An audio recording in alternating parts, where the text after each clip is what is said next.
des mots et du papier, maintenant on s'en fout. Nous, ce qu'on veut, c'est de quoi faire pour soigner nos patients.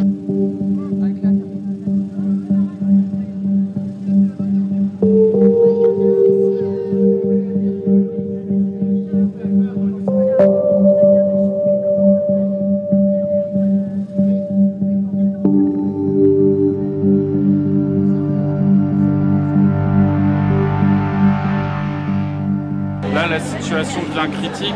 Nous, on a des patients qui restent 48 heures sur des brancards parce que c'est des patients psychiatriques, voire des fois ils sont contentionnés pendant 48 heures à attendre aux urgences qu'il y ait une place qui se libère.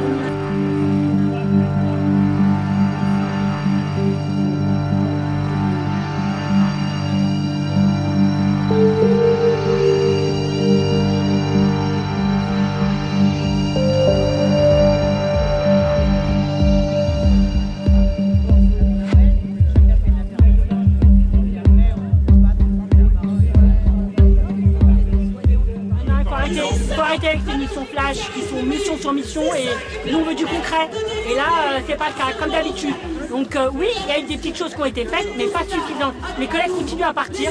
Les conditions de travail, les heures sup, on en a ras-le-bol. On en a plein le dos en fait. Là, il faut vraiment des moyens, des embauches. Il faut aussi foutre la paix aux soignants suspendus, il faut les réintégrer. Il n'y a plus assez de monde pour travailler à l'hôpital et ça engendre des fermetures de services et plus grave encore, des fermetures d'urgence. Après, on les bascule sur le 15 et il se passe qu'il y a des gens qui meurent en fait concrètement puisque les gens qui s'occupent de la répartition justement des malades au 15 sont débordés et ne traitent plus les cas à leur juste valeur.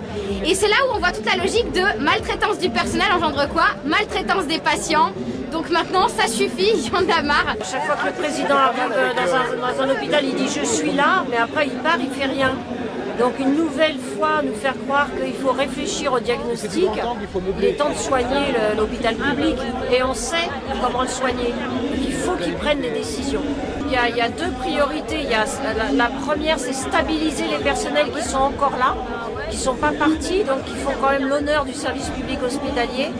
Et pour les stabiliser, il faut qu'ils aient des conditions de travail qui ne leur donnent pas envie de partir. Et c'est ce qu'ils demandent d'ailleurs en premier, avant le salaire, d'avoir des conditions pour bien soigner leurs patients, c'est-à-dire être en nombre. Pas être seul pour 13, 14, 15 patients, là, ils ne peuvent pas faire un travail correct sur le plan humain et technique.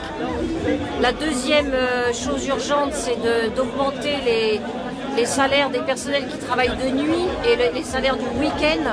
C'est urgent parce qu'on manque de personnel de nuit et c'est fatigant d'être seul la nuit.